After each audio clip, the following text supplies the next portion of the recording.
Good evening and welcome to Feats and Fables, the 5th edition Dungeons and Dragons streaming game just for adventurers like you.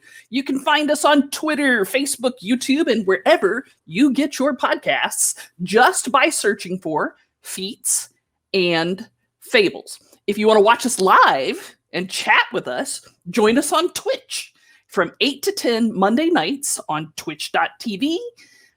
Feats and Fables. That's 8 p.m. Eastern. So, I'm Paige Lightman, your DM, and I'd like to welcome you to Aglaron. Is a peaceful pastoral land of half-elves. Our heroes are part of the Foresters, elite scouts and rangers charged with defending Aglaron's borders, particularly against undead from the evil fascist nation of Thayan. Currently, our heroes are engaged in a battle for their life at Fortress Glarendar, a fortress facing Thay. So let's meet our heroes. So first, but not least, we have Victor Toussaint, a human eldritch knight fighter played by Ron Frankie. Waist deep and undead. Just like you like it. Then I guess I'm not going to introduce the second character, but Joe Streaky's also on this podcast sometimes. He's super dead. Like King Louis's head, he's super dead. Yep. Then we have Ross, a lizard folk totem barbarian, played by Coda of Kodab Games. Currently, you can call me Rosszilla. That is very true. And then we have Mira, a water genasi, Circle of the Land Seamount druid, played by Dr. Andrew Wong.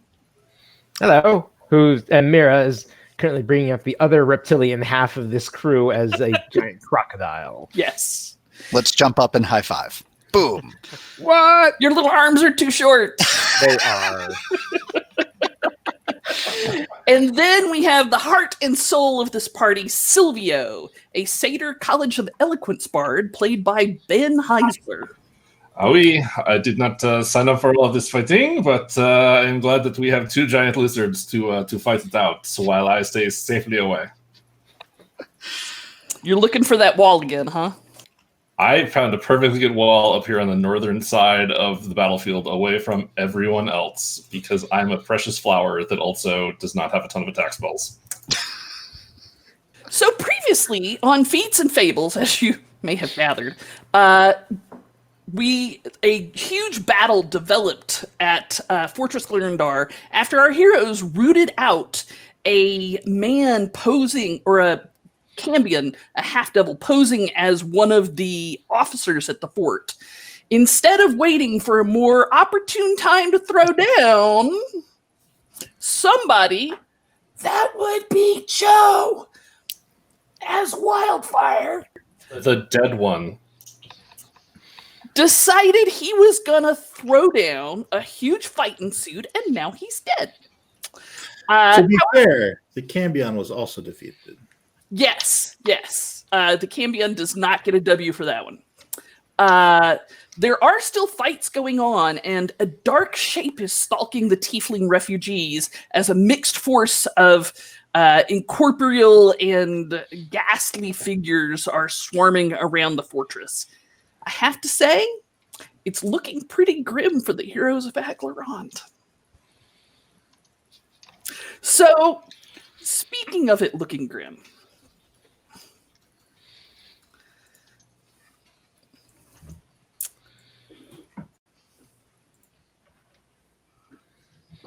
Ooh. Fancy.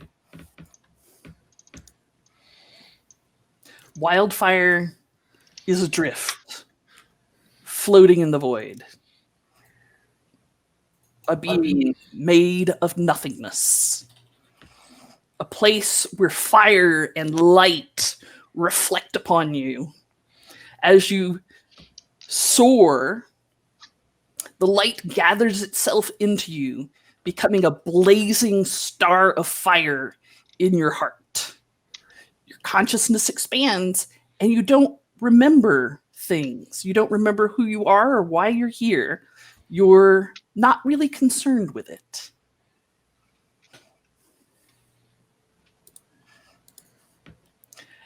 As you pause in the void, you hear a voice. And it's a voice you recognize. So, I see you've ended up here, Wildfire. You know, I always said the nail that sticks up gets pounded down. That's what got me killed, if you'll recall. Master Elaine? Yes, the voice is of your long dead wizard master, Elaine Corbier. Where am I? What happened? You're in the in-between place. You never did like the lessons on planner mechanics very well, but you're somewhere outside the material plane, not quite in the ethereal plane, edging up against the Shadowfell, but the plane of fire has taken a complete interest in this, thus the sparkles. Huh. Given your heritage, of course. Well, I mean, it's not a terrible place, I guess. How long am I going to be here? Well, I don't know. It's a rare thing that I would get to have this conversation. Makes me think of old times. You getting in over your head and then coming back much the worse with scrapes and bruises and burns. We had quite a time together, for sure. As the void folds around you and firefly sparkles of bright energy pass by, you start to remember things. You feel lines on your body that are painful, and you remember thud hitting the cold stone ground. And you remember back a little further, a dark figure with wings and a sword. And then you recall what happened and how you came to be here. I was right. Being right isn't as important as being alive, you fool. Well, I was right, though. I mean, come on, I was right. Dead and right is not nearly as good as wrong and alive. I wish I had been wrong and alive. If I had kept into my usual habits and stayed in my lane, I would have never tried to be on the Embark Council. They killed half the wizards in Velprinalar that year, you know, the Thayan assassins. I at least tried to defend myself, boy. Why didn't you? Well, I wanted to destroy the Cambion. I mean, he was right there. You always were somewhat of a glass cannon like that. Boy, you can't just beat on things like that. You're a wizard. That is not what you're built for, unless you're taking lessons outside the sphere. Not really. I guess. I mean, there are some things I could have done to not die like that. Here's your problem, Wildfire. Your problem is you were thinking of yourself. It was more important to be right than it was to think of the mission at hand, of the people who depended on you. And now the people who have depended on you have nothing. You can't protect them. You can't do anything because you chose to be right. I mean, you're not wrong, Master Elaine. Well, I have what may be good news for you. Ooh, I love good news. Well, yes. In my current status of being dead, I've made friends with others. It's almost like one of the old collegia. But you will be tested coming up, and whether you are right or whether you do right will be important. What's gonna happen? The thing that always happens with young wizards who are too headstrong. You'll get more power than you can hang on to, and you're going to have to choose whether or not to hang on to it. You're going to be sorely tested and perhaps even transformed by this. I mean, Interesting. You have the blood of Jan, but you have other than that in your bloodline too. And all these folks seek to reach out and act through you to put the hand of the fate and the divine on Aglarond.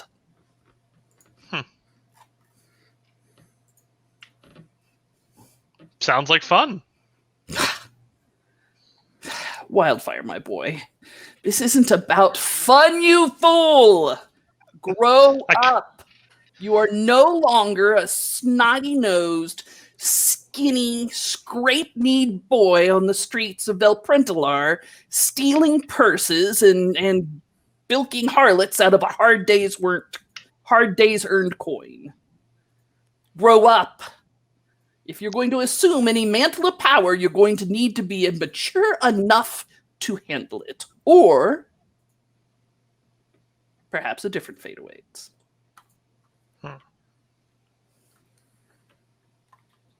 So what's more important to you? Being right or doing right?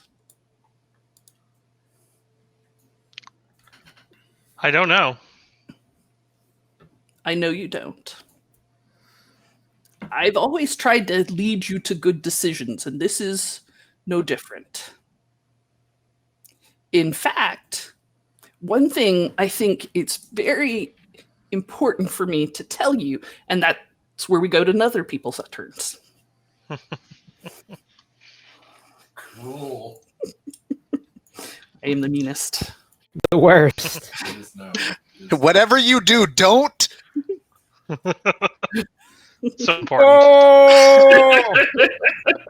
She loves cookies. Just make sure you don't give her because she's allergic to. This feels like a cutaway in an old LucasArts game. Now that is a comparison I am deeply flattered by. All right, the fight music is back on. When we last left, our team of heroes, a huge battle for Fortress Glarendar was being waged. I need to put an in round counter in here. And it was Victor's turn. What had happened was the one of the officers in charge of the recruits at Fortress Glarendar was found out to be a Cambion who they took into the courtyard and promptly Wildfire sassed him, and then he slaughtered Wildfire. And then he called up reinforcements of dark-cloaked figures, of shadowy incorporeal things, and of one really beastly-looking zombie. Or shambling, meaty undead of some sort. Everybody is tore up. Ross is enlargenated. Mira is a giant crocinated. Goose tried to jump off the roof to follow Ross and is super hurt. Responsible pet owner there. You know, as someone who is in actuality the owner of a just really not the brightest dog in the tool shed. Yeah. She's real dumb. Like, Sam would for sure jump after a daughter belling after you. Yep. She just wants to be close to you. That's all she wants. Though, since maintaining game state is everyone's responsibility, I also want to quickly point out that Victor has both Bardic Inspiration and Protection from Evil and Good on him. And you got the Ras Bardic Inspiration as well. Yeah. I worked hard on those buffs. You did, man. You did. So, Victor, what are you going to do? All right. Victor's still embroiled with combat in these foul creatures that emerged. So I'll swing at them with my greatsword, glinting in the light. I'll do take advantage of Beyond 20's fancy new advantage roll system, and I'm Pretty cool. also great weapon fighting on this. Okay, swing for the fences, my friend.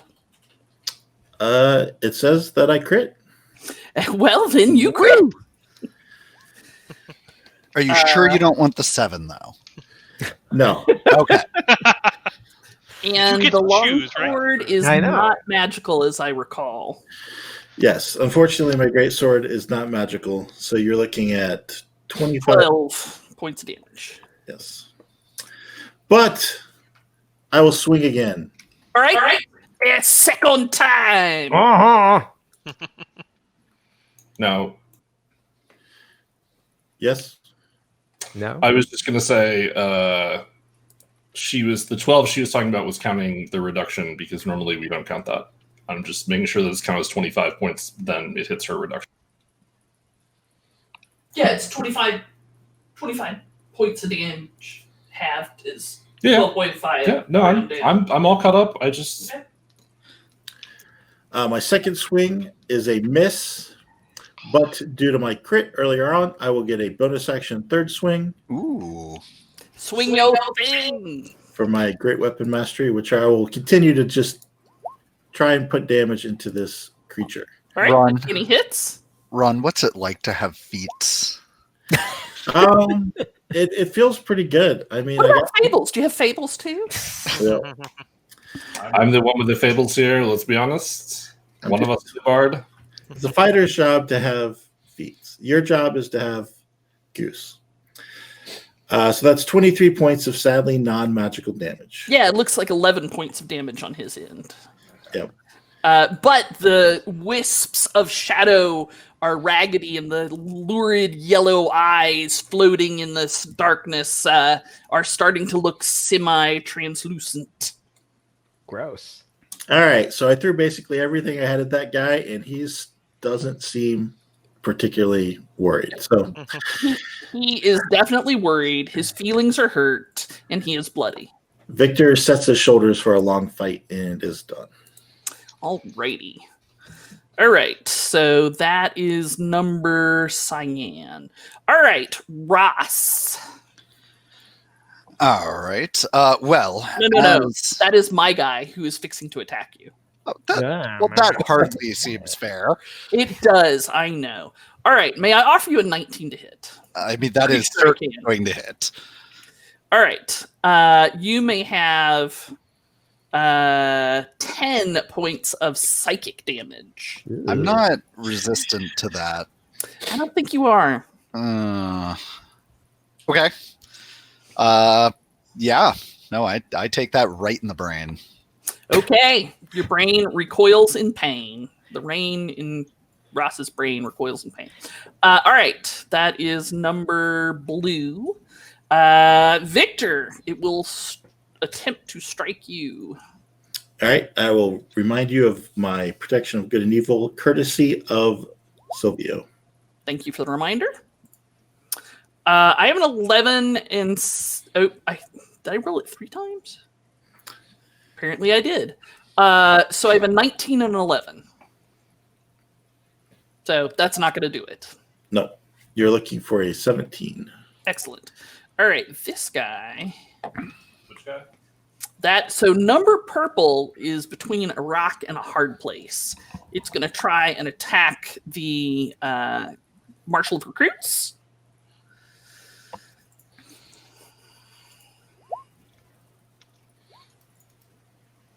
And it will miss, bouncing off her gleaming mail. All right, Brielle, the druid, is going to...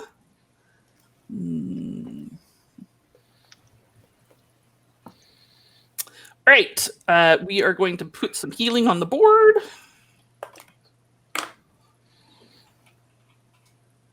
Yes, please. I guess she's closest to Mira. So, Mira, you can crock up 17 more hit points. I don't actually need them in my current state. Okay, then Ross. I will take every last bit of that. Oh, I mean, because they go to my current animal form, not to my Real Eight. hit points. right. Okay, yeah. So they definitely do not give them to me. Okay. All right. Yellen Gwalian, the smith, is going to run into battle, assuming she can get there.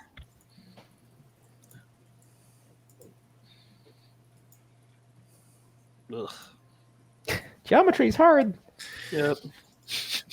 So I do have to say, Paige, I love these 5-foot squares that we're in now. Like, They are amazing. Mistakes were made. Mistakes were made. All right. However, I will say I feel very much smaller than I previously did. I know. All right, so she kind of does a boogity slide between the Roszilla and the Crocagator, and ends up face to face with this creature, and menaces it with her hammer, as she is the smith of Fortress Clarendar, and the silver of the hammer gleams in the torchlight that lights up the area. All right, you hear a fight continuing on the parapets. Claudine Mousselot. Her actions refresh, and she's just going to hit it. Hit 'em. Ooh, I see. She's going to put some damage on this one, and in fact, make it die. Her blade cleaves the darkness, darker than the night itself, and it fades out of existence. So you're saying she attacked the darkness? Is it near a gazebo? You may have inspiration points, sir. Good. Inspiration. I like bad What- jokes. I think they're outside. What? Tim Chandler, thank you for the subscription. Woo! Wait a minute. That's different music. Hang on. We're playing. We have subscription music. Hell yeah, we do. Hang on. We've got to dance.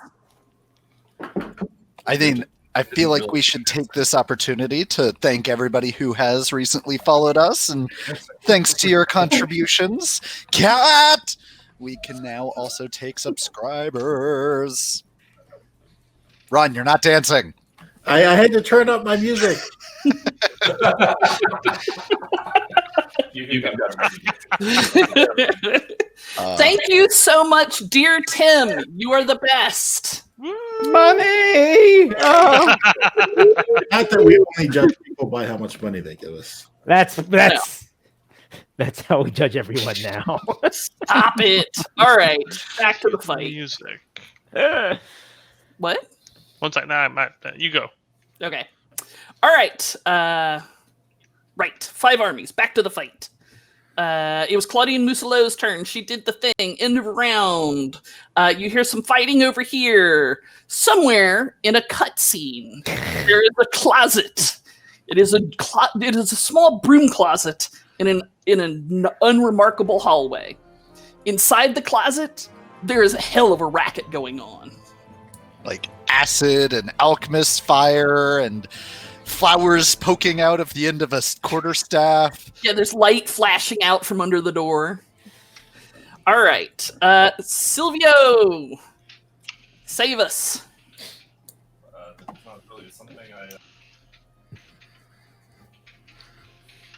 This is not something I am really prepared to do, but I can make things a little bit difficult. So I will turn towards Spectre Blue over here, and we'll call out, what manner of creature are you? You can't even get fully dark like we're seeing you so easily. Like, this is pathetic. And he needs to make me wisdom save. I will take 1 vicious mockery worth of damage. Take 2 because of my level. Haha. Joke's on you. 7 points of psychic Whoa. damage. Magical. That is the wildest. That is the wildest vicious mockery I've ever seen. I didn't know they could do that. Yeah, all you gotta do is, fucking dare me, mate, and it's coming. Well, we know how daring people works out, don't we? Unfortunately, we do. But I'm far enough away from the combat. I'm still concentrating. I don't have a good bonus action, and I'm done. Mira Kuroshio, what you gonna do? Mira is feeling super crocodile-y right now. She's going to shift over to right about there Mhm. and draw upon her rather inspired feeling and take a nice bite at this particular shade. Okay. Let's see if I click the things. You could even make me some kind of check to figure out what kind of shade it is. Let's do that. Be arcanistic. Depending on the spell you or the skill you use will alter the results you get. Survival nature-y? Let's try nature. Okay. Maybe this is an all natural, Okay. Might just be swamp gas. right? Like, is it organically sourced? It's showing. It is Farm showing. to table undead. There it is. I mean, swamp to table. That's how it plays in Magic, right? Right? 100%.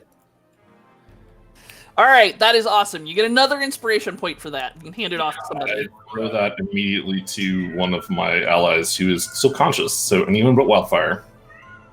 I will jump up and take it. apparently. All right. I assume I don't get too much more information. It is unnatural. Vastly Unnatural. so. Well, try my crocodile bite on for size. I'm a magic. I play black and magic, and I like bringing zombies out of swamps, and it's my favorite. So this is a 14 to hit. I can't hear you, Paige. Oh, sorry, a 14 will hit. Excellent. All right, then it will enjoy. Let's see here. Click the button. Click it. 7 points of bitey damage, and this will be magical because I have a certain clawy amulet, insignia of claws on. Yes. Ooh. I thought it was because you had a certain je ne sais quoi. Hey! Je ne sais quoi? Is it a clause for alarm? It Hmm. yes.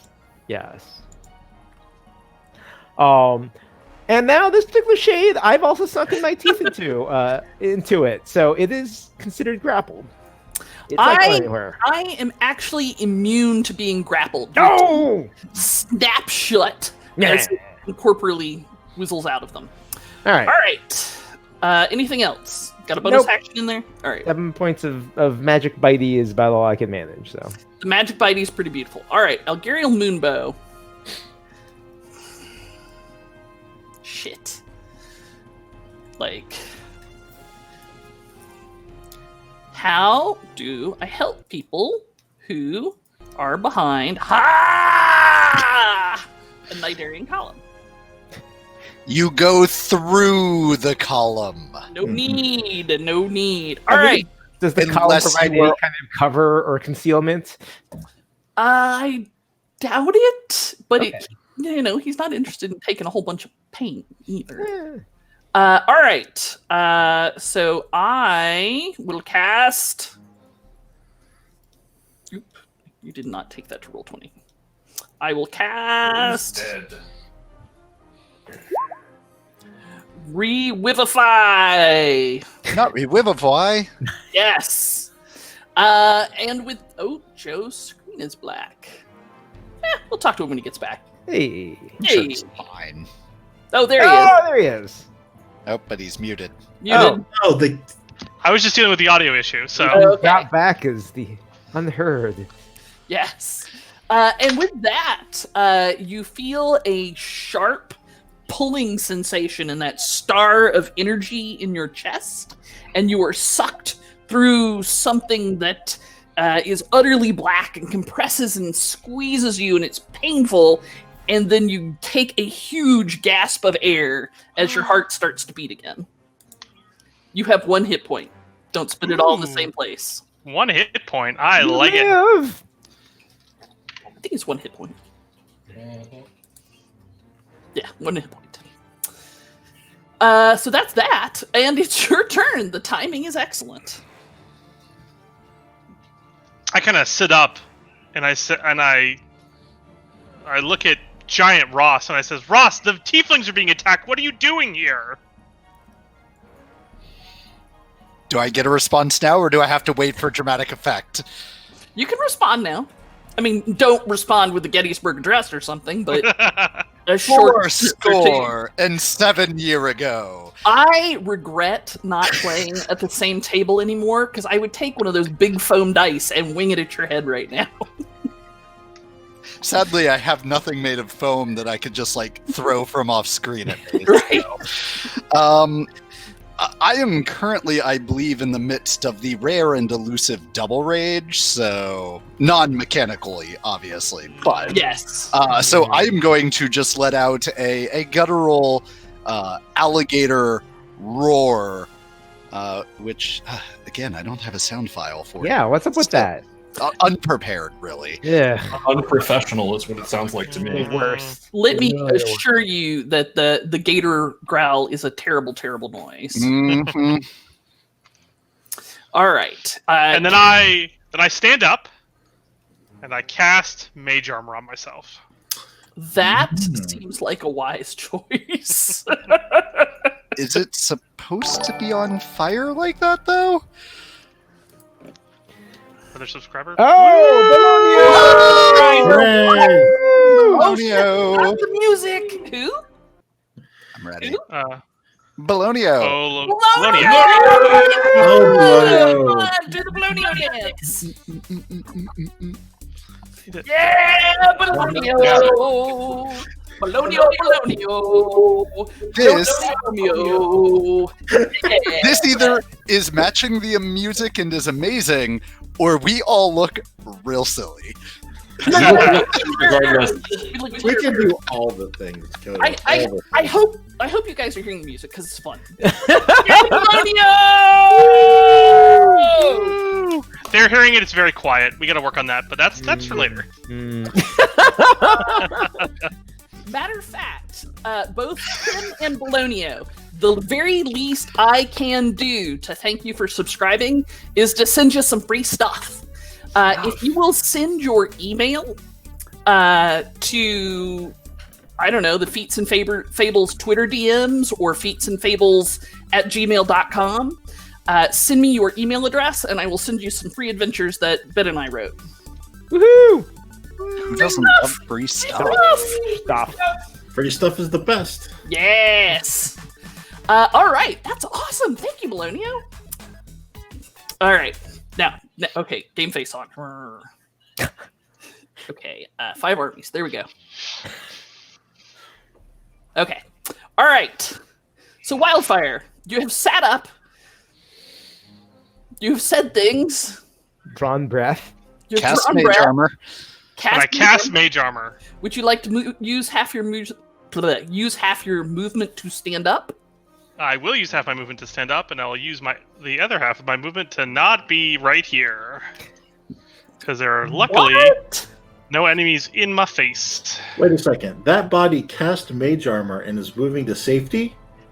It must be an undead. There's no way that could be Wildfire. One of the spirits, the Diebucks, has clearly got. That actually makes a lot more sense. Yes, ultimately. yes. All right, One moment, loading. You can keep going. I'm gonna move in a second. okay. As soon as my thing loads. Ross, with that crocodilian howl of rage, what you gonna do? I'm going to bring my oversized longsword down onto this shadow just in front of me. All right.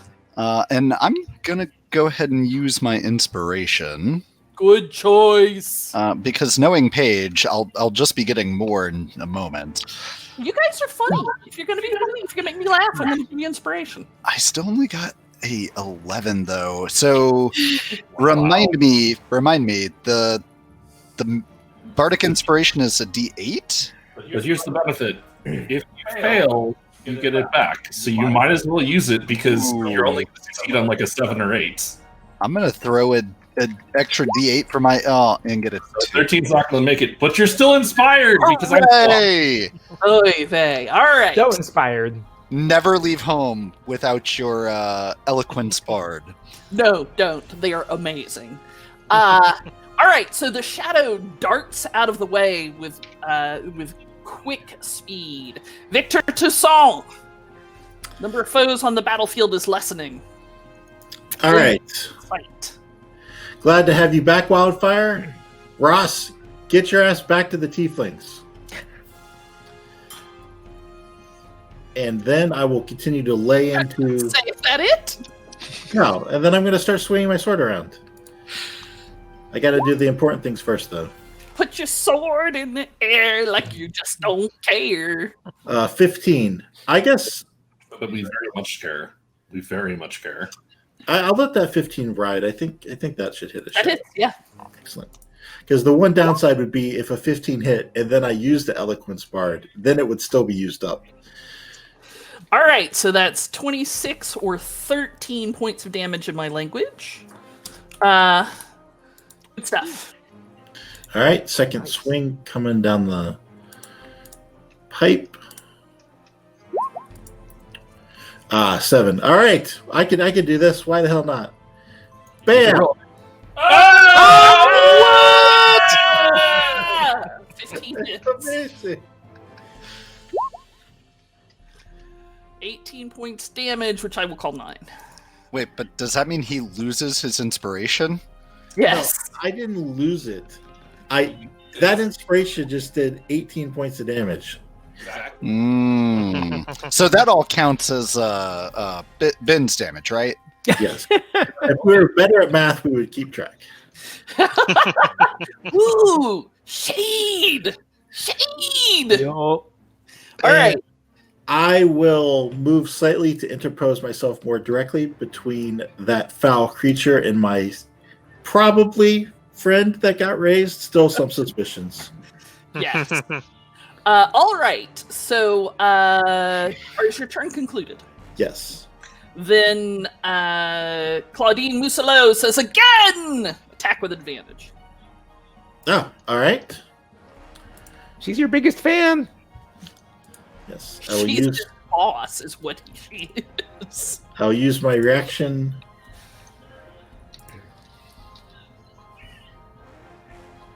Let's see. No, Well. 15 probably does it. 15 hits for another 9 points of damage. It is looking quite ragged and shadowy and translucent. I'm basically just using the flat of my blade and just trying to squish it. Yes. All right.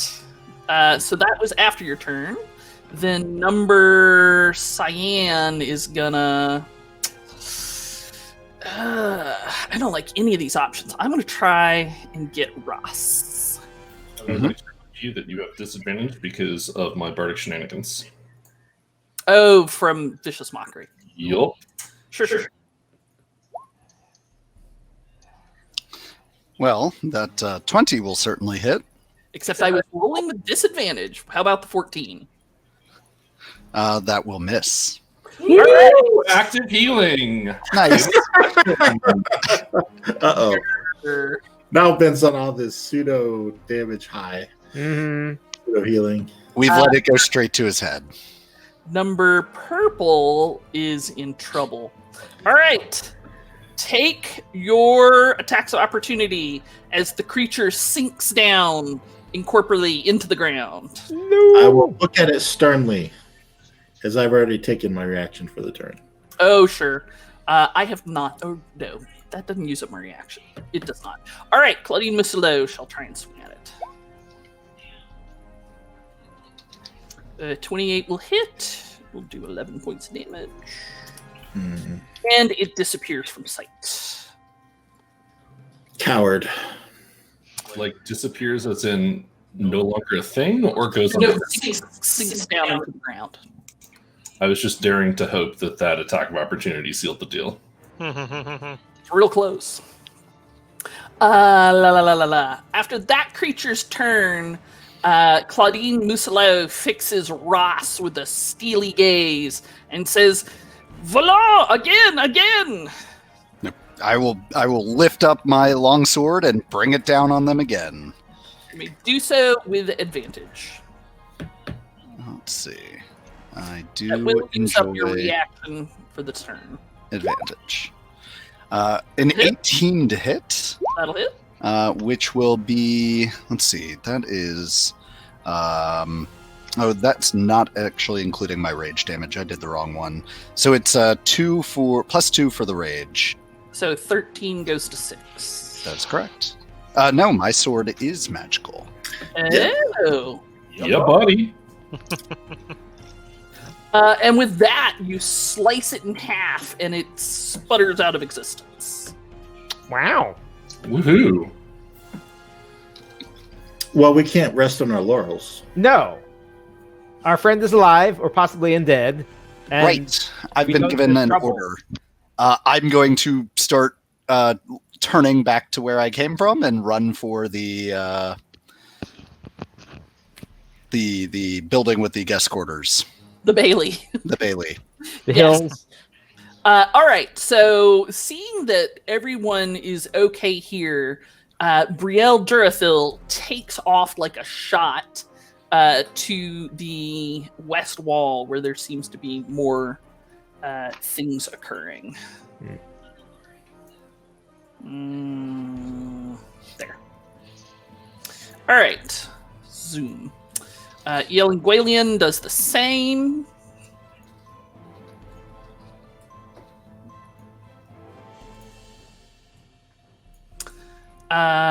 You hear some more fighting up on the roof. Claudine Mousselot also takes off. And she books her way off the west side of the map. All right. At the end of the round, some tieflings come haul-assing out of the Bailey, heading towards y'all, running for their lives, chased by a pack of shadowy creatures. They are not yet on the map, but they will be on the map at the end of next turn. Actually, no, we'll just move them onto the map because it won't take that I long. say, which side are they on? I shall show you. They're on nobody's side, just like in chess. Oh, it's so good.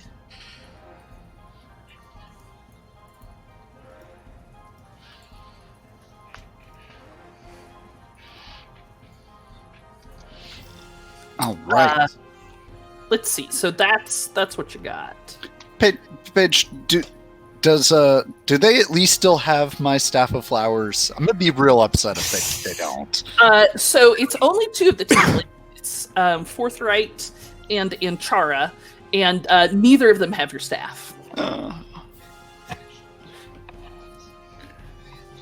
So we only see 2 of the 4 tieflings? Yep. That's not particularly good. Well, 2.5. No, that's fair. I mean, if we had to choose one, I'm glad it's the one that's expecting. all right. So, and their pursuers are just behind them, which I will spawn onto the board here in just a moment. All right. Those going to the token layer. All right. 3 more of these vile creatures are just behind them. Is that... Oh, okay. Oof. Luckily. Silvio. Has one of them taken a battering already, or is that left open? When these things hit, they don't leave like a wound. It's more kind of a melancholy and loss of will to live. I'm referring to the shade that has the bloodied indicator on it. That's not a bloodied indicator. It's number red. Love number red. All right.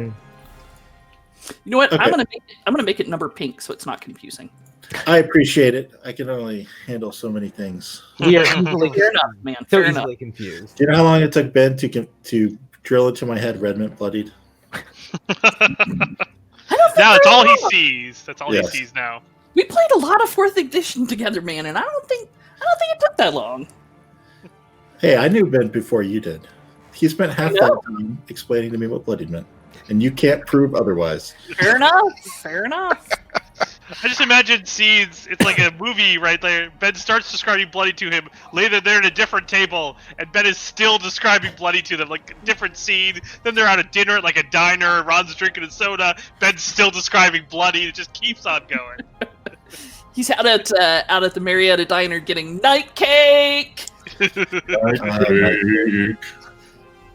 Oh, I missed so much. I am ready to have them back again. Mhm. And now I desperately want Night Cake. And his good news is it's way too far away because it's going to be way too late by the time we finish this. Tiff's treats, though. They will not be delivering by the time that I order after we get done with this game. I see you attempting to get me to do that, and I remain Galadriel. No, baby. So I'm going to. So Sylvia's going to hear the sound of this commotion and is going to scooch down and look around the corner, and is going to wonder if this works. Yeah, you see Anchara and Forthright just doing that run as they're heading towards you. So I begin casting a spell. There's no one around who would like to interrupt you. Great. So I will strum my Bandor, and then I will cast. Do you need a cone? No, I don't need a cone. I was going to do an area effect, but I realized that so close that they are, that putting an entangle down is not actually going to help our allies because the bad guys will just be stepping out of it next turn without any actual difficult terrain. I have cool spell templates. Yeah, I know you have cool spell templates. The bad news is it is not actually helpful for this. However, I will still use the spell template. I need a 20-foot wide to get the three of them in Fairy Fire, and then I need some dex saves.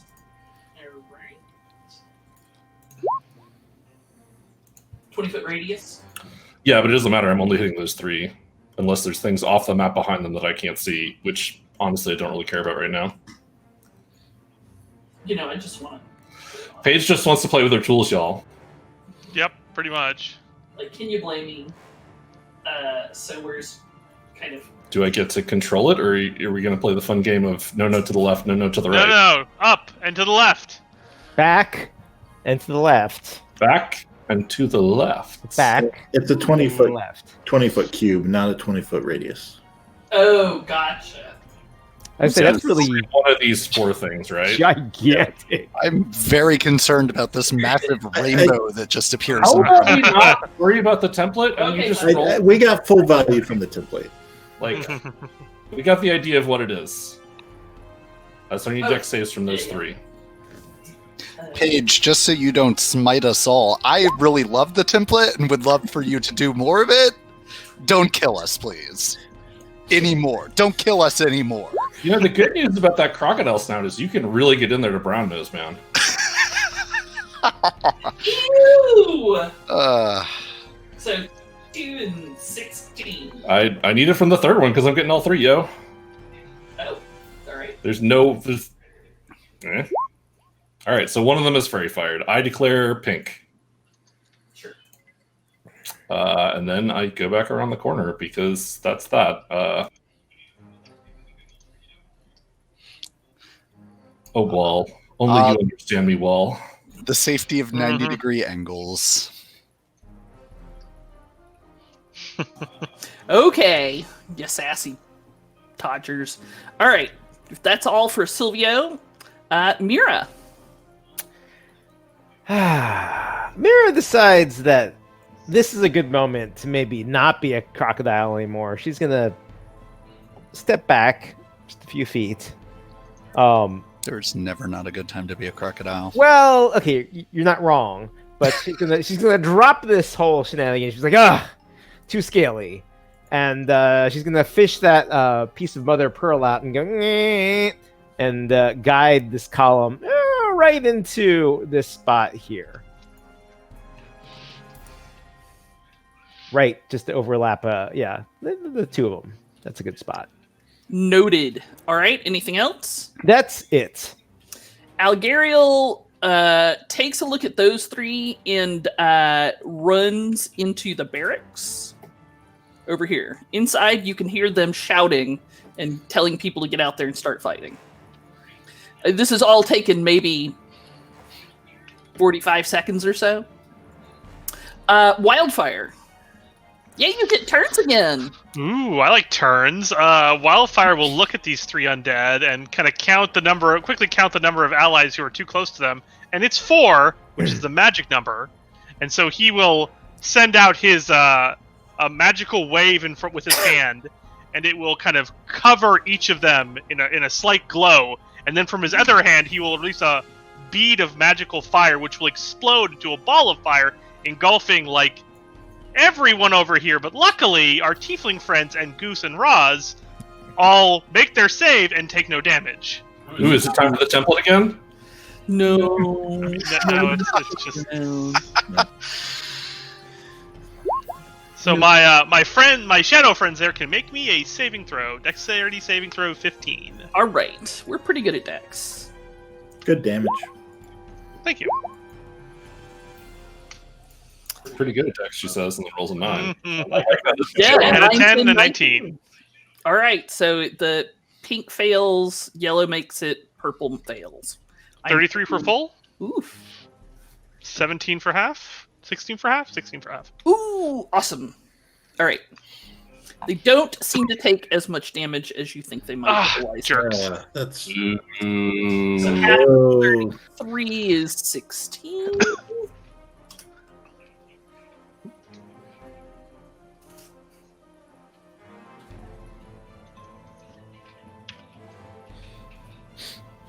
All right, I take half of 33, which is 16, and then I take half of that, Which is 8. 8. Mm-hmm. 1 + 2 + 1 + 1. I know, right? Mm. 16. Okay. And then Wildfire moves back towards the fighting that Perrin is involved in. Oh, okay. So Perrin is actually like 3 stories above you and off over in this direction. Yep, he's moving in the same direction as the other NPCs, functionally. Okay. Ross. So as I'm charging towards these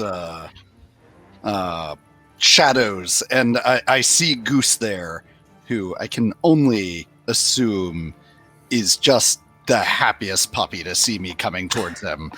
I'm going to bark a command at him. Goose, take it down. Okay.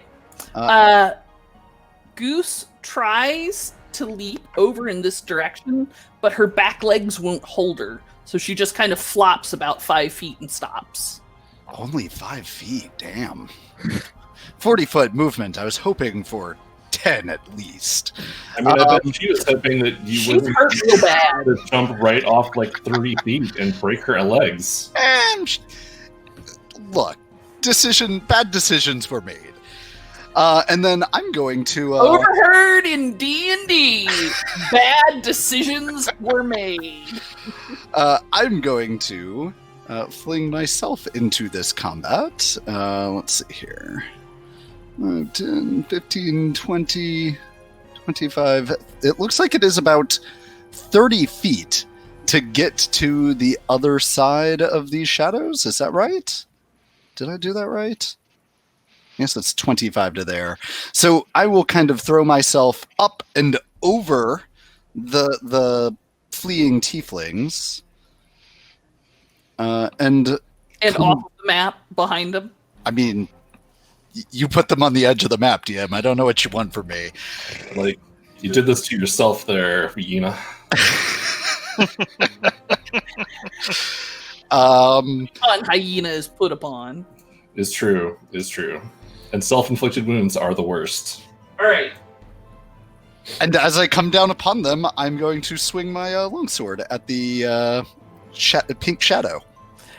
I'm going to put you here with the understanding that you're off the map to the east. Okay? I accept that. All right. So let's see here. It is. I don't have inspiration. I'm gonna have to roll not with advantage. What is this They nonsense? are so sassy. Okay. Wait. If you're attacking pink, you do have advantage because it's fairy fired. Ooh. Mm. Well, What are you going to do, buddy? okay. Well, good news. I still get to try again with Bardic Inspiration. My 11 becomes a 14. 14. 14 hits. Woo! Right. Hit bad Well guys. done. Damage. You're gonna have to get down. Okay. All right. And that is going to be 10 points of damage, including the rage damage this time. Oh. Does that also count your D4 for being embiggened? Ooh, it does not. Sorry, it's been a minute. I've forgotten that I get an additional D4. So make that 12 damage. Woohoo! I'm Nice. soaking up all this extra damage in my tally for getting fire. And before you get too excited, Paige, just as a refresher, from my magical sword. I gotcha. Victor Toussaint. You are left in the middle of the battlefield, and everyone has run away from you. Well, He's used to it. yeah. All right, Victor will head towards his charges, the tieflings. He will drop his greatsword on the way. He will draw forth a longbow from his quiver of Ilona, knock it with a fancy +2 arrow, since these things are annoyingly magical. And I will shoot at the one that is debuffed by Fairy fire. fairy fire. It's like a hole in the world. It's so black, but then it's got, kind of colorful pink and green and purple. So if you could add 2 to this, since I was not able to incorporate my arrows into the equation, 15 probably hits for 15 magical damage. Oh, so the arrow flies across the field, trailing motes of rose gold light, and you can hear hymns just faintly sung in Elvish. Ooh. It plonks into the undead. And how much damage? 15. 15. It looks you dead in the eye and hisses. It did not like that whatsoever. I'll give it another arrow. Oh, that is only a 12. And, All right. Yeah. Your arrow skitters off into the night, still glowing faintly where it stops, brushed up against one of the walls. I will drop my bow, and using a bonus action, I will gather my greatsword back into my hand. I am done. Okay. I do continue to enjoy the just litter of arrows that you leave behind at every combat scene. The litter of bows is what I'm more excited about. I'm not great for the environment, I have to admit. I mean, you pick up the bows afterward, at least, and the magic arrows. The rest of them you are pretty bad on. Let's be honest. Yeah. The arrows are at least biodegradable, mostly. Look, we That's solved great. this. We solved this with our Unfortunately, monthly. they have uranium tips on them. So. We solved this all with our monthly community cleanups. Okay, it's all part of being good rangers. Community service. That's oh.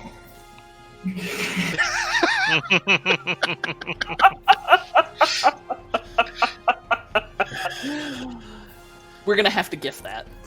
All right. So the shadows go. I'm gonna make some saving throws against your Nidarian column, which is, I should know this already, a whiz saving throw. Con. All right. 16 and a 17. What does that do for my damage from the Nidarian column, Andrew? Let's see. I think those actually both make it because the save DC is only a 15. Okay. Yeah. Still So- take half-seas, right? Yes, they do take halfsies. Thank you for. Yay! Half-seas radiance. Yay! Yay! Damage on the board! Thing. And yes, the total is 11, so they take 5 apiece. Radiant. Radiant. Hopefully they don't resist radiant. Definitely don't take what? I was saying, All right. hopefully they take all That of it. damage actually does a lot more damage than you think it might otherwise should.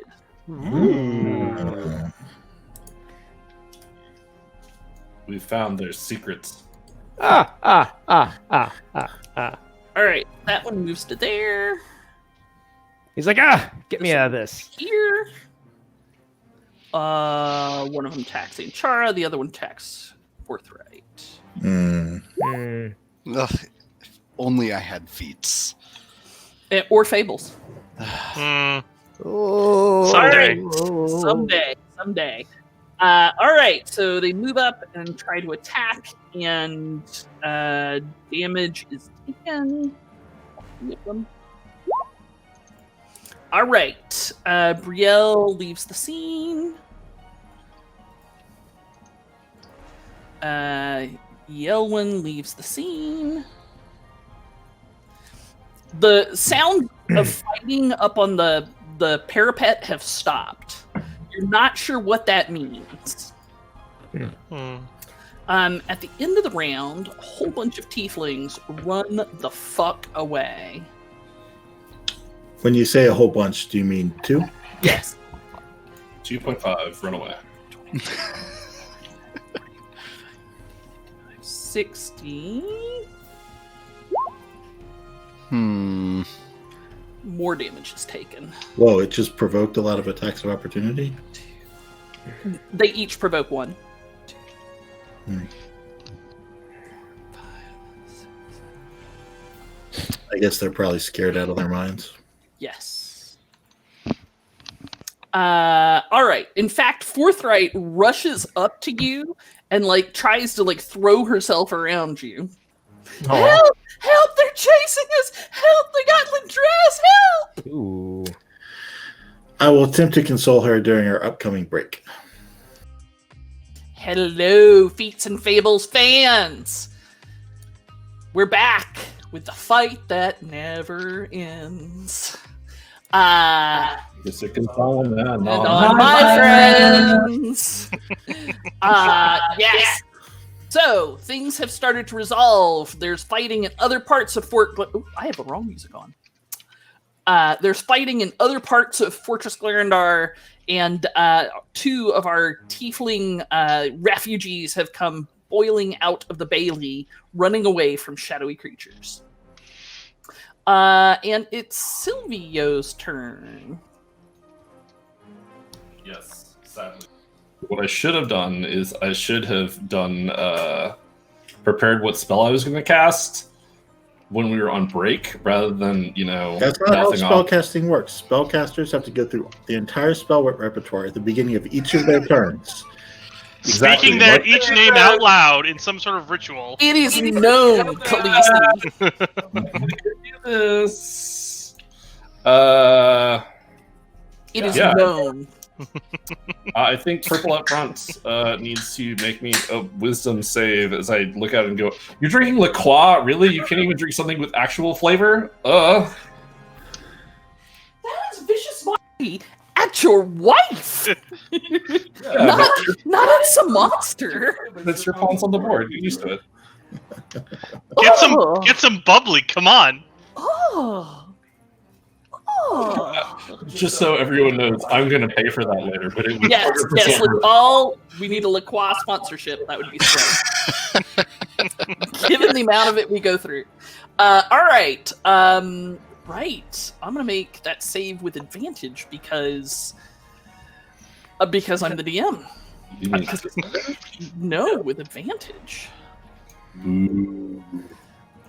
You're using my whiz save, not theirs. Oh yeah, sure, go for it. She has changed the rules. Pray she does not change No, them it's further. I have advantage on all saving throws. She does too. So Yeah, I don't have as many spells though. But the thing is, her wisdom score is not nearly as good as mine. Now the it score is whoa, blows me out the water. But All right. I have a 19. even 19. Ooh, I saw the 7, and I was like, oh. All right, well then you succeed.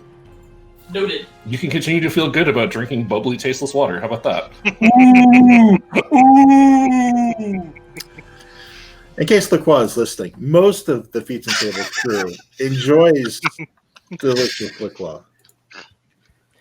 We'd enjoy it more with a sponsorship. We're just digging our hole, guys. Just stop digging the hole. Just let it go. What? Let it pass. Yep. All right. Algariel Moonbow is off the board. Wildfire. I'm gonna light one of these guys up. I'm gonna cast a magic missile at level 2 at the closest guy. That would be the purple one. Yep. So let's go 1. There. Ow. So that's 6, 10, 15. Yep. Yep, enjoy it. All right, the missiles streak across the field, lighting up the bricks of the old fortress as they fly through the air with orange light, and they explode into the shadowy creature, and it howls a disembodied howl of pain. I like that noise. That was a really good noise. We should sample that and include it in our tracks. All righty. Rossilla. So, just for your sake, I will step back onto the map. Thank you, Coda. You may have a point of inspiration. I'm gonna immediately use my point of inspiration and bring my sword back into this combat as well. That's a really terrible spot for you. Remember that Actually, Pink it's you still have on advantage fairy on. fire. Yeah. Not wrong. I will pocket this inspiration and attack Pink. Does a 19 hit? It do. Fine, I'll take the 18, just to be fair. That will be 17 points of damage. That's plus a d4. Let's get it to 20, baby. Let's get it to 20. Ooh. Oh, 19! so close. But that is enough to remove its foul stain from this world. Excellent. Woo! And I believe Goose is still under the command of take it down, is she not? She is, and now she's close enough to do something about it. So she is going to maul the purple one that has been toasted to the perfect, well-done temperature. With a 23 to hit. Girl hits for 6 points of damage. 6 points of non-magical bitey damage. All right, her jaws close around this thing, and she swings her head from side to side, savaging the creature, which of course she can't really hang on to. But her heart is in it. Her heart is in it. Anything else from Rossilla? That is going to do it for me. Alrighty. Victor Toussaint. Time to throw another bow on the ground and get your sword, or throw another sword on the ground and get your bow. You know me so well. I will attempt to grab my token. There we go. And move myself into point blank range. But yes, I will drop my sword. I will pull another bow. I will pull one of my handful of remaining magic arrows, knock it, draw it up to my ear, close to the horrific scarring on that side of my face, and release. See, that's the thing, Paige. He does it with style. Yeah, he does. And this will just be a normal shot, as I am completely out of Silvio buffs. Temporarily, at least. A 15 hits. Yes, so that's... Yep, so that's 5 points of damage, because I didn't sharpshoot, and Gotcha. the +2 arrow is not included in the calculation. All right. Again, the bolt streaks, or the arrow streaks across the short space, leaving motes of rose gold light behind it. Well, I follow it with the sister arrow, this time doing 10 points of damage. That is enough to remove its evil stain from the world. Yes. All right, Great one. I will drop my bow and summon my greatsword. I am done. All right. She is no longer on the battlefield. She's no longer on the battlefield. Hey Ross, that you're fight not that stopped. attached to Goose, are you? Like you wouldn't mind if I...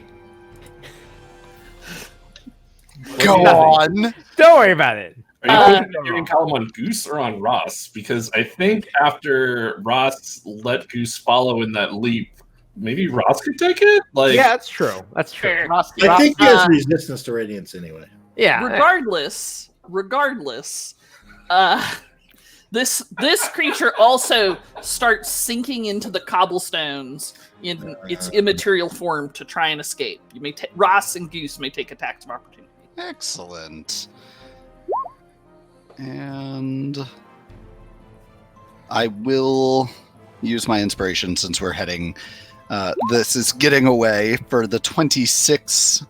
I'm guessing the 11 with Goose misses. Yep. So that's going to be 13 plus. By 13, you mean 15 plus rage? No, this is including rage. Okay, so 14. Being big was way more exciting last week. 14 points of giant sword damage. All right. Every point is sacred, my friend. Every point. Every point. All right. Wasted. God is quite irate. So with that, the battlefield clears up.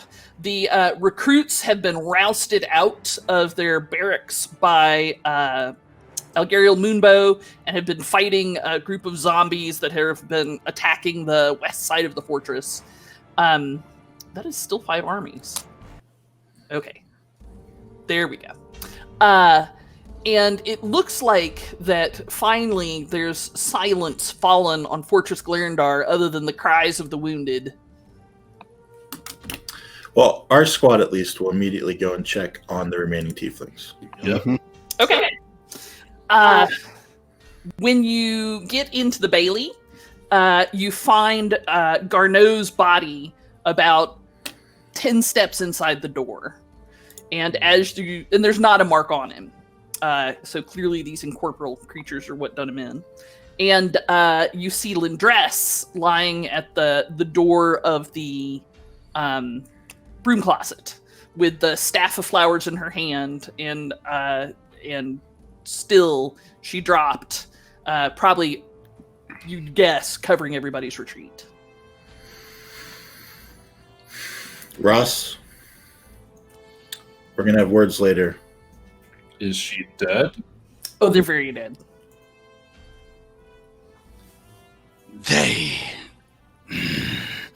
I thought they would be safe. And they are well out of revivify time. Ross, I say this with all due respect. You're not being paid to think.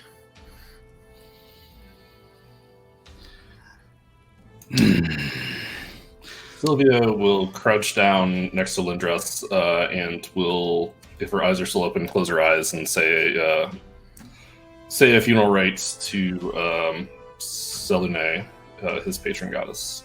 Okay. What does this mean for our plans? Well, our plans to safeguard the tieflings have taken a pretty large hit, but hopefully we can still preserve the lives of the remaining ones. And how would you propose we do that? Well, Perrin definitely was right that this isn't the safest place for them. I believe the city of Escalante is I don't know if popular destination is the right term, but many refugee tieflings go there. So we should see if we can get Perrin to help shepherd them there. Well, hopefully they will be safe amongst others of a similar situation. I don't understand. Wouldn't it be better for us to safeguard them? I might have failed these two, but we can protect the others still. No, might have. The place we're going is going to be very dangerous. I think bringing them along is more danger to them than allowing them to go somewhere that will be safe for them. It's true. Our orders are to go into maybe not enemy territory, but the next best thing over great distances that it would be, even if we could keep them perfectly safe, just the journey would be a hardship. The area is hostile to life as it is. And if we're going to be chased by creatures like that, I mean, there will be not a lot we can do to protect them on the move. Sylvia will move over and do the same for Garneau. Okay. Hewitt, what happened? Hewitt begins describing it to you, and he can do that verbally, I guess. Does he talk like in your brain, or does he talk like out loud? I think in my brain, let me go look for review. I think he talks in your brain too. Mm-hmm. Talking out loud, I think, is like a special ability. Some have and some don't. Sure. Yep. He says in your brain that he let them know that something was coming, and that allowed the big woman to get ready to fight, and she did. And she rapidly figured out she couldn't hurt these things enough, so she kept 2 of them at bay, enabling the rest of them to flee. But they took her down and then caught one of the fleeing ones and then chased them into the courtyard. Did they look like they? And I kind of indicate the not Lindress, but I forget his name. Sorry, Garneau. Garneau. Did they look like they were particularly focused on Garneau, or they were? Yeah. I will let everyone know. I'll say the Lindress fought a retreating battle in an attempt to defend everyone, but they were too focused on Garneau for him to be able to escape their wrath. She died a warrior's death. But Garneau was clearly the target. Lindress just held them off so her 2 other friends would survive.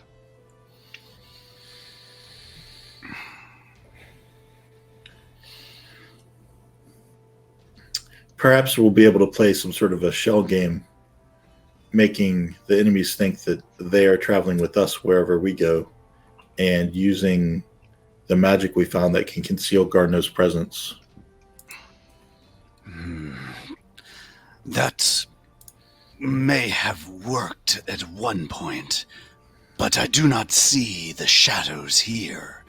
They retreated, which means they probably informed whoever brought them of their success.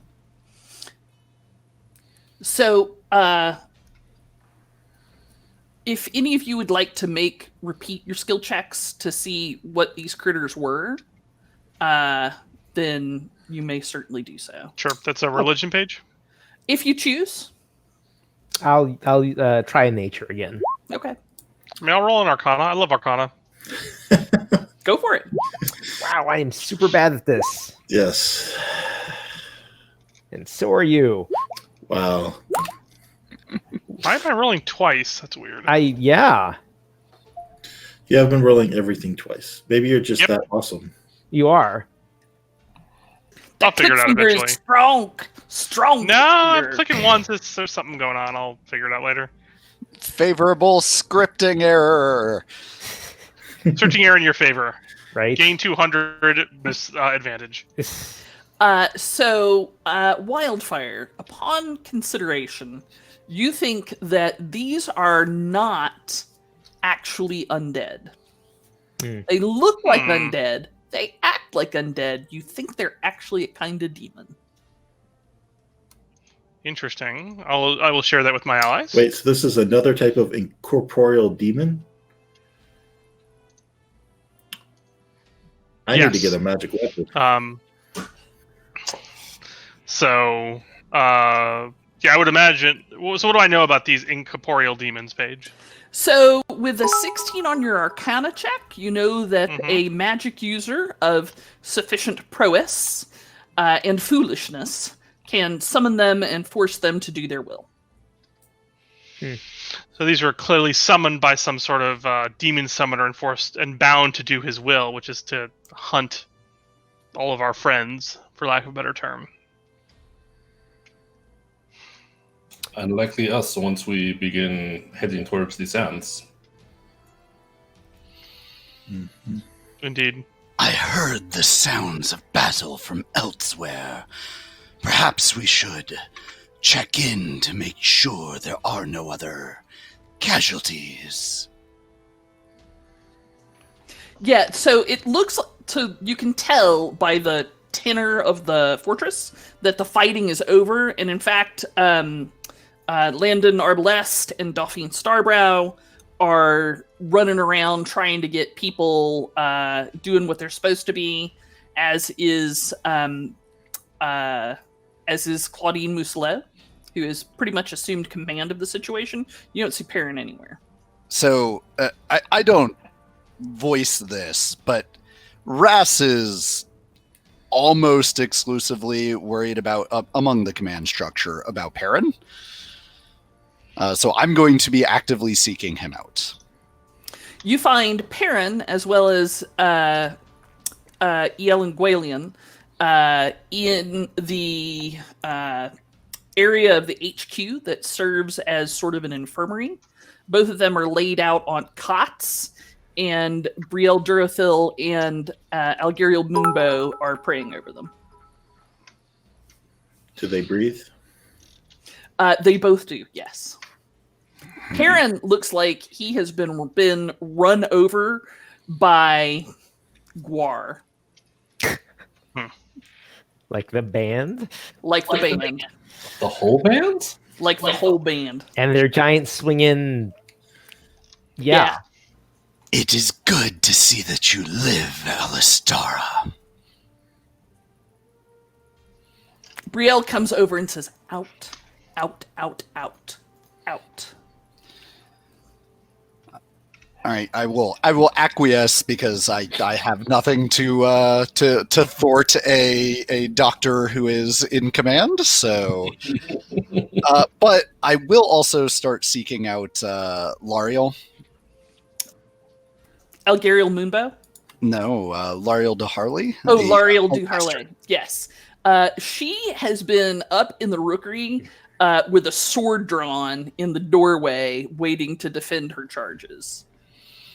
She's come off high alert now and is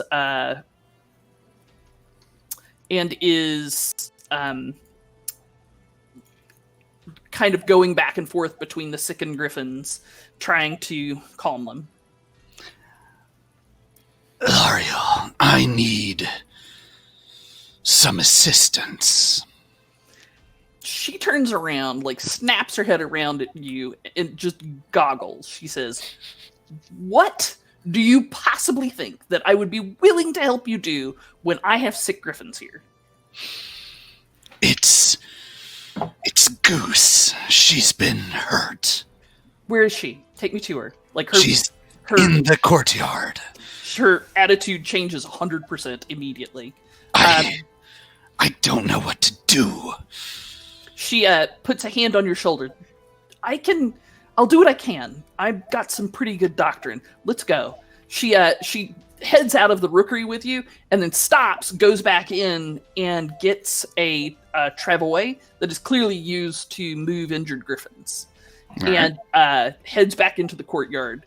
She goes to look over Goose, and Goose kind of looks up at you and kind of makes the face. A tail thumps. And Lariel looks at her and just whistles.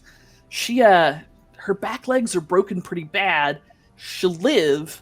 It's a question of how much mobility she'll have. Let's take her up to the rookery. All right, I will do any and all heavy lifting, as that is what I'm pretty excellent at. Yes, she takes the other end because she's no wimp either. And you take her up to the rookery, and all the griffins are like, "Say what?" Like, that is not a smell they have ever expected to smell in their whole lives. There's some very curious bird-like sniffing going on. And she rolls Goose over, and Goose kind of makes pain noises and says, "I can splint her legs and give her something for the pain, but we'll need to get one of the healers up here." I will do what I can. And with that, I will go off looking for a healer. She grabs you and she says, "Wait, They're going to heal people first. It'll be tomorrow morning at the earliest before they can deal with Goose. Probably more like midday. At that, my eyes kind of do the thing that they do when I'm getting ready to go into combat, and just go like razor thin. I can be pretty convincing when I need to be. Cat. You can. However, these people are doing their job. Goose isn't military issue. She'll be okay till morning. I'll give her something that'll make her sleep. All right, and with that, I will head off to do my best to not intimidate a healer into helping Goose. Well, the two main healers at the fortress are Brielle Durathil and Algariel Moonbow. And they're both hovering over a lot of very injured people. Damn, I think I've already been told to fuck off by at least one of them. You have. Mm-hmm. Very directly. Well, I will go and submit my plea in triplicate, as is process, but... Oh, really? Who's doing your paperwork? If only I knew someone who is good at paperwork. Like, all I can see now is just, like, Rast with a big crayon trying to fill it out. We don't reach with pens. No. I mean, they're feathers, and, like, you break every time you clip down your claws on them. I mean, the last time we gave you a feather, you tried to turn it into some kind of strange exotic loincloth.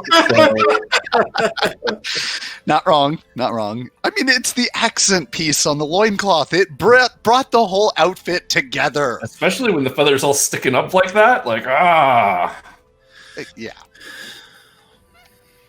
Goose sick, needs heals, please. So Victor, where are do you you have a doing moment? Victor, do you have a moment? yes, I'm wondering if we should leave tonight. we should strongly consider it. I think the plan was for you to do a round of remove curses in the morning, and then we could head out. But given After that attack? given the circumstances, I think we should strongly consider it.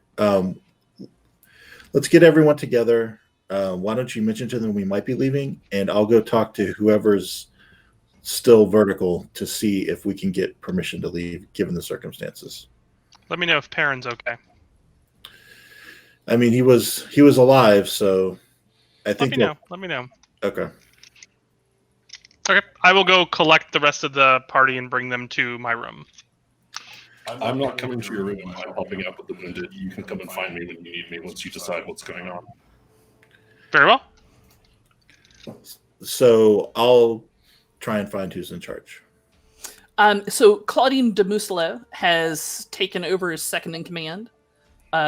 Taken over command of the fortress because Perrin is incapacitated. And his second, Dauphine Starbrow, is also incapacitated.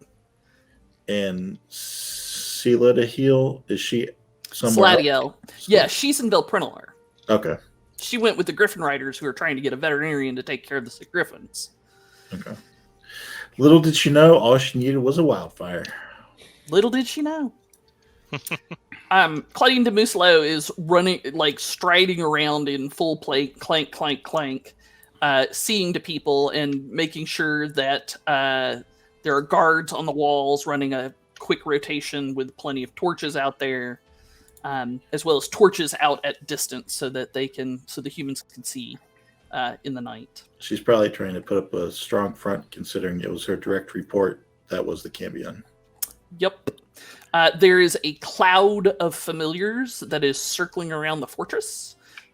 As you are walking up, she is talking to someone with orders about the familiars to keep aerial watch. Well, she's covered in blood, and she is actually she's not in her plate mail. She's still in a nightgown. She's covered in blood though. And she's super scratched up. Like, she apparently took some damage after leaving you. Oh, I won't horn in when she's coordinating things, but I'll basically wait patiently until I imagine she'll have a moment for me at some point. Yes. She actually sees you, gives the international symbol for just one moment, and gets a mage there to cast Sending, and actually sends to Saladiel to tell her what is going on, and gives a very brief, matter-of-fact report, flat out saying it was Devlin de Cessine, who had clearly been replaced with some sort of demon creature that had started the whole thing. You learn in the Sending that Devlin de Tessine's body was found in the drill field. Like buried or? Oh no, it was a grisly, walking undead thing. So as soon as the Sending is over, she dismisses that person and says, Toussaint, I understand we have your unit to thank for this. We were just following up leads in an investigation. It would have been more appropriate to come to me. I could have avoided much of this. Well, I'm not mad at what you there are did. many things we would have I done. wish you had done it a different way. Yes, well, I have wishes as well. But looking to the future, we were tasked by Perrin to leave this fortress and also to get the tieflings out of this fortress. Something about intelligence with Singing Sands. Yes. And I think he also, was intuiting something like this might happen and was trying to get us far away, maybe somewhere where it wouldn't be obvious where we were. Seems appropriate. We were thinking we would leave tonight a little earlier than planned. Are you sure your unit is in any condition to do that? I mean,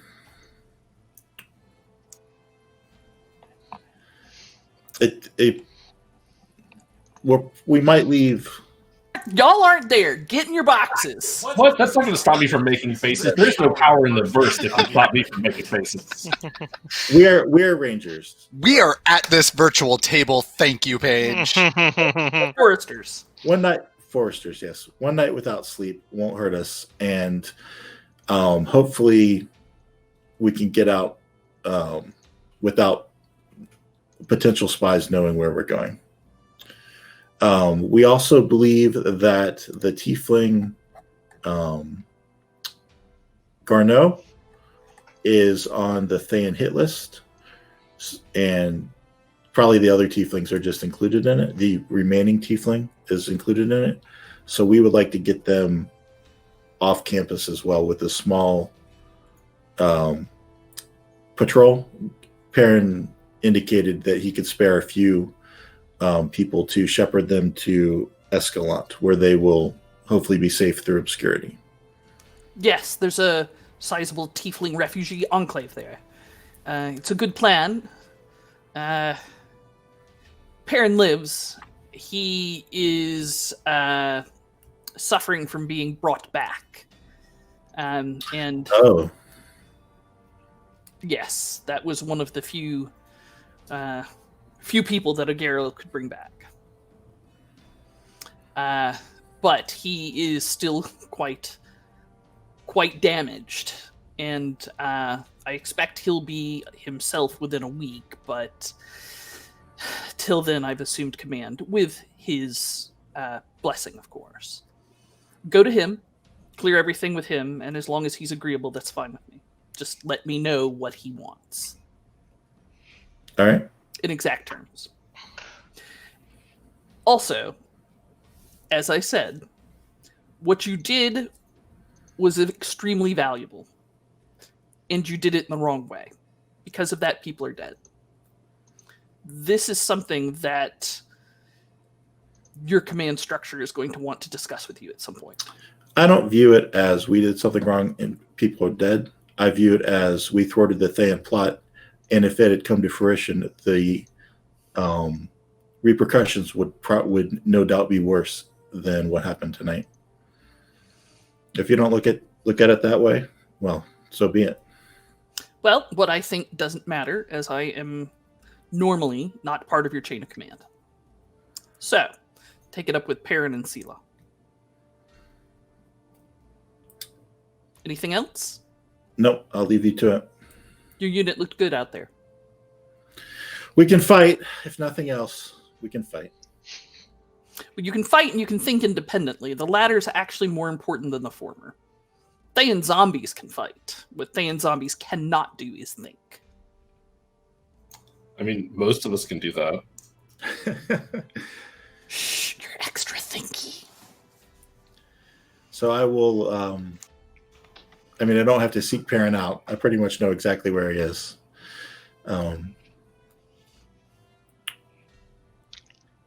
And I will brief him on our plan of action. Very briefly, since, he's incapacitated.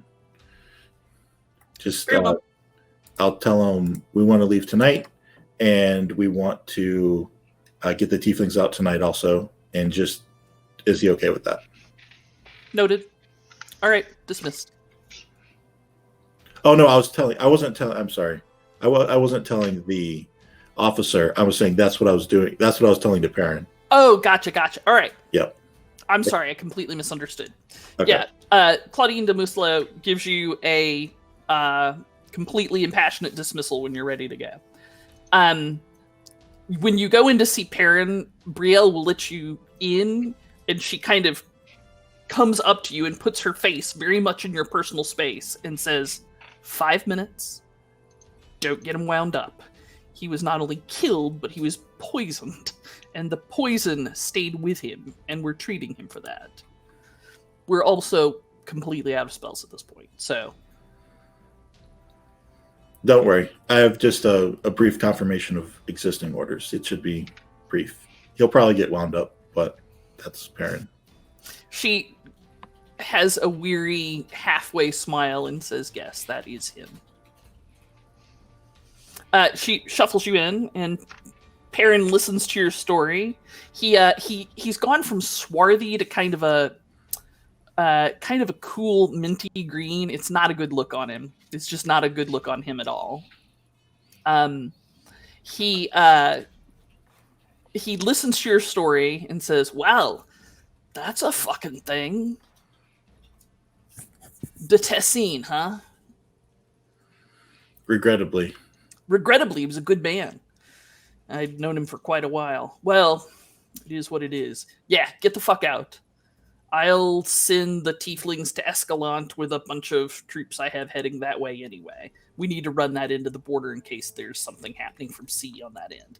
Unlikely, but I still want it watched. Other than that, go to Singing Sands. Figure out... Oh, you're going to Singing Sands to figure out what this fucking thing is. Singing Sands is kind of big. Look, give me your map. I will give him the map. Because we know he knows you're a cartographer. Yep. He marks a spot on your map near Umbergoth, which is the big mountain kind of between you and where you're going. All right. And he says there's a old Rashemi witch that lives in this area. And her name is Tamith Traboga. And she knows what's what. And I know her from way back, and she owes me one. If there's magic going on in Singing Sand, she'll be able to help you figure out where it is and how to get it. She's not really someone who considers herself an Aglarondian, but she owes me a favor. And that's good enough. I appreciate that, and I'll get out of your hair. Yeah, well, I was busy and I didn't see what your team did, but I heard that you were the ones that set this thing off. It's true, we did. Yeah, well, Sladiel's gonna have my hide, but Not till I'm in better shape, anyway. All right, get the fuck out. Go. All right, so I'll find Silvio first. Silvio. Silvio up to his elbows in blood and guts that he's trying to put back into people. All right. Once we're going to leave, basically, once there's no one that needs your immediate aid anymore. You realize that Wildfire is a stiff breeze would fuck him up, and Ras is not a whole lot better, and Goose has 2 broken legs at least. This is your plan, Capitan? Yes, that's my plan. Well, it's a bullshit plan, but I look forward to seeing how we pull it off or all die. Before we leave, though, I would like to, given that we have had these issues, I would like to find the quartermaster and see if I can get her to trade out my very fine hat for something that you will find more useful. It was positively painful watching your weapons slide through those shadowy creatures. Very impotently, very limp dick. You're brave when you're inside another man's gut, Silvio. But no, you're not wrong. It almost drove me to distraction. I'd appreciate that you use your silver tongue to that. If you could see about finding her so that I could speak with her, that would be great. As a captain, you can probably engage her better than I can, given she is likely trying to route supplies for medicine and other things around here. All right, I'll go see her next. I will head towards her office, and at that point we can start to make this switcheroo. So, true to my word, I'll chase down the quartermaster and tell her we need basically standard travel supplies for going overland to the mountains, and also that I would like a magic weapon, something that can fit in my fancy magical quiver. She is already talking to Wildfire about those supplies, actually. Excellent. That's where Wildfire went next. Wildfire might be knocked over by a stiff breeze, but he's still worth 5 or 6 weasels that just run around and look scarily at people. And he has his ratty sock with him just so he can carry everything. Oh, the sock, yes. His bag of holding looks like a ratty sock. So Yellen Gwalion is bandaged up. It looks like she took several wounds in this process, and she's running around with much of her staff trying to get everything put together. Mm-hmm. And so what has Wildfire requisitioned? Just like horses and food and tents and cloaks and furs and food and tent and traveling clothes. Not horses? I would assume that they don't have horses for requisition. They have a few. Do they have 5? They do have... 5 does not feel like a few, but if they have 5, I'm happy to requisition them. Yeah, they can get you horses for everyone. Excellent.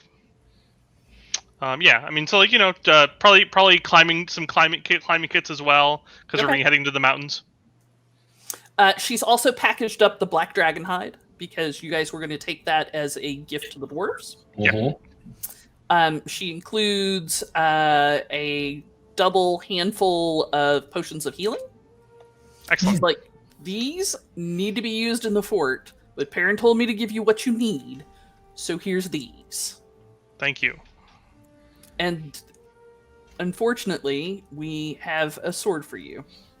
She goes and gets a sword, and the hilt and the crossblade are covered in dried blood. But it glows with a faint greenish silver shimmer. She presents it to you kind of across her arms. This was a sword that belonged to a friend of mine. I think she'd want you to have it. Well, it will continue to serve in the defense of Aglarond. That is what she would want. Thank you, William. I appreciate it. what have you? I'll throw a few more potions in there that I think you can use.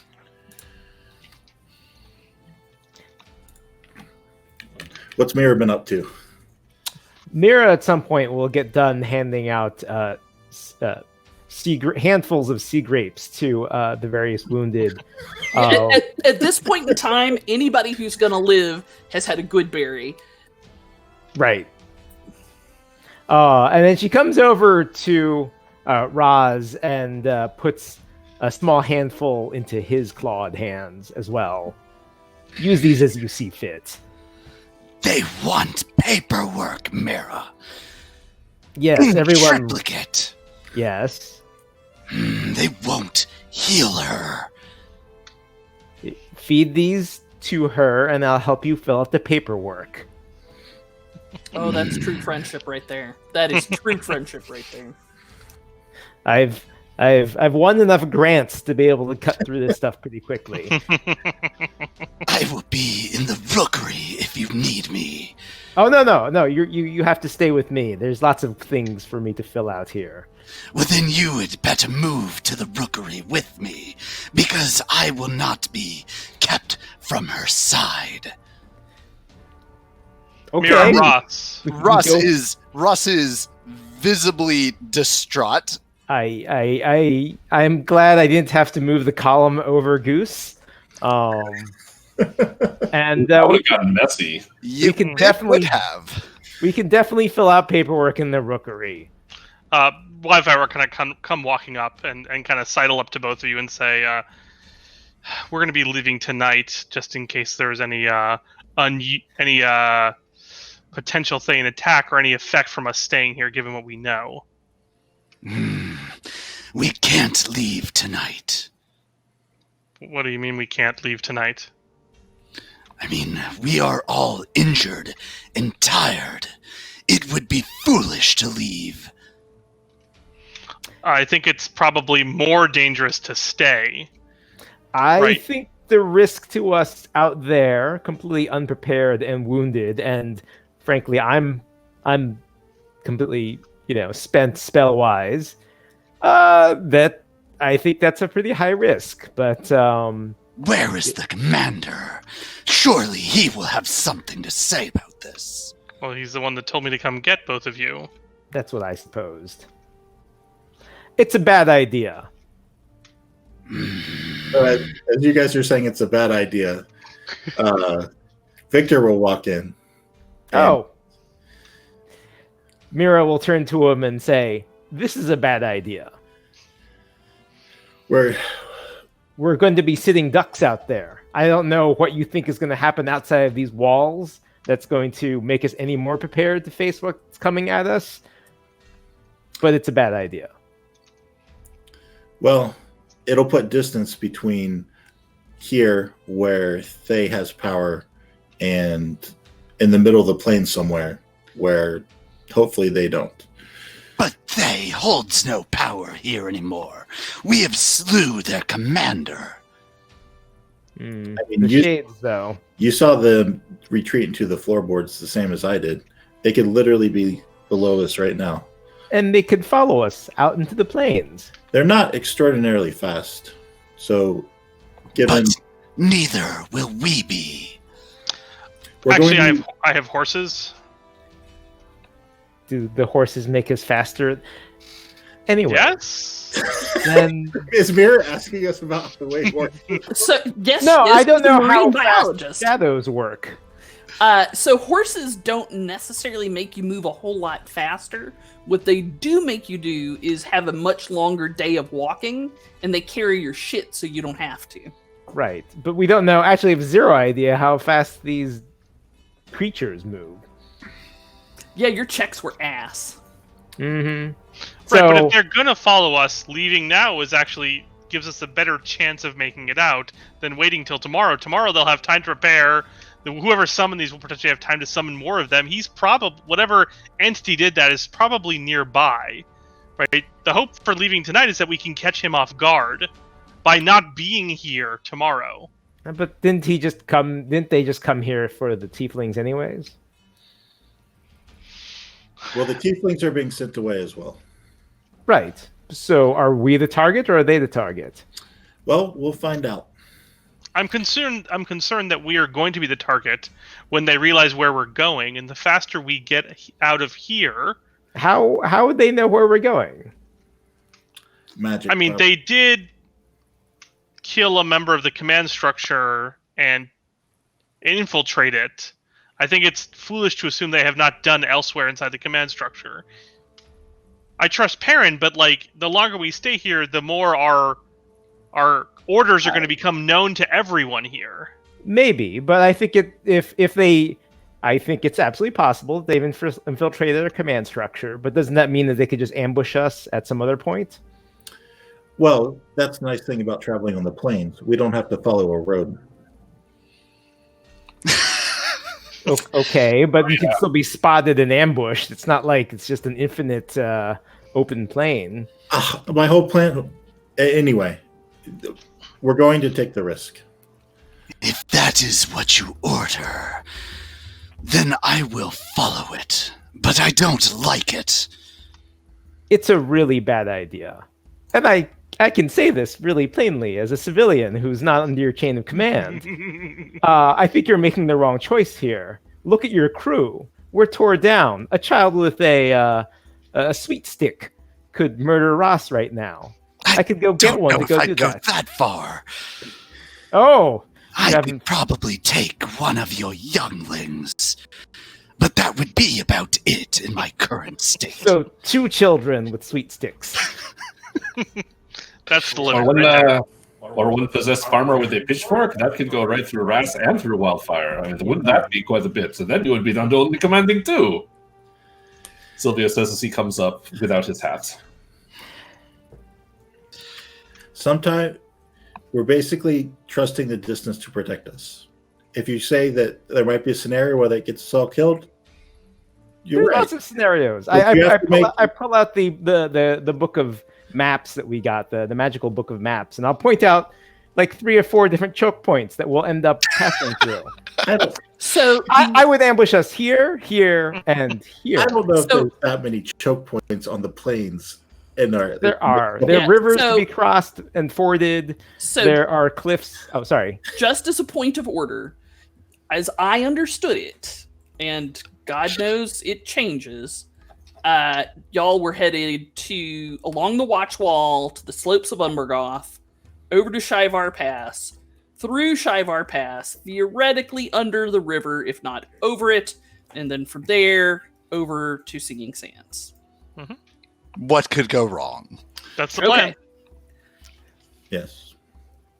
Anyway, So it's not plains all the way. The Shivar Pass is famous in Aglarondian history because Thay has tried to come over it several times, and they've never made it through Shivar Pass because it's so narrow that a small force of defenders can really screw up a large force of invaders. The plains portion of my argument only pertains to the period of time it will take us to recover from our battle wounds, which should be a day and a half of traveling or 2. All of which but it would be in the means plains. we'll have to rest in the open plain somewhere. We would have to rest in the open plains anyway. Or you could rest along the Watch Wall. The Watch Wall it's this 40-foot tall, 10-foot wide, featureless stone wall with a staircase about every quarter mile on the Aglaron side. So there are watchers along the Watch Wall with some frequency. It's generally considered a safer area.